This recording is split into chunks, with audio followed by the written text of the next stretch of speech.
So आज चाहिँ म नेपाल पुलिससँग छु अनि यहाँनिर बच्चाहरूको लागि एउटा एडभाइस के हुन्छ? होइन ल अहिले सामान्यतया बालबालिकाहरूलाई किशोरीहरूलाई कोही पनि व्यक्तिहरूले उहाँहरूलाई जस्तो विभिन्न अनावश्यक रूपमा टच गर्ने होइन अँगालो मार्ने लगायतका यस्ता खालका अननेसेसरी हरकतहरू गरिराख्नु भएको हुन्छ। कतिपय अवस्थामा उहाँहरूले त्यो उहाँहरूलाई ऱ्यागिङ भइरहेछ, बुलिङ भइरहेछ अथवा हेरेसिङ भइरहेछ, कतिपयले त्यो थाहा पनि पाउनुहुन्न एउटा कुरा।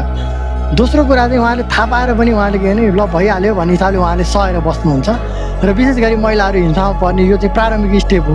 कोही कसैले तपाईँको चाहे परिवारकै सदस्य होस् अथवा तपाईँको वरिपरि रहने तपाईँको साथीभाइ इष्टमित्र पढाउने शिक्षक जो कोहीले पनि अनावश्यक रूपमा तपाईँहरूलाई चाहिँ शरीरमा छुने चलाउने गरेर यस्ता खालका हरकतहरू गर्नुहुन्छ भने तपाईँले निर्धक्क रूपमा चाहिँ मलाई यस्ता खालका हरकत गर्नु भएन, तपाईँहरूले यस्तो खालको बिहेभ गर्नु भएन भन्ने कुरालाई यहाँहरूले ध्यान दिनु होला। तपाईँहरूले त्यति बेलै तपाईँहरूले उहाँहरूलाई क्वेसन उठाउनु भयो भने यस्ता खालका हिंसाबाट योभन्दा अघिल्लो चरणका हिंसाबाट तपाईँहरू मुक्त रहन सक्नुहुन्छ। यो चिजलाई सहेर बस्नुहुन्न भन्यो। सो या गाइज अब आफ्नो सुरक्षा आफै गर्ने हो। It's time to speak up.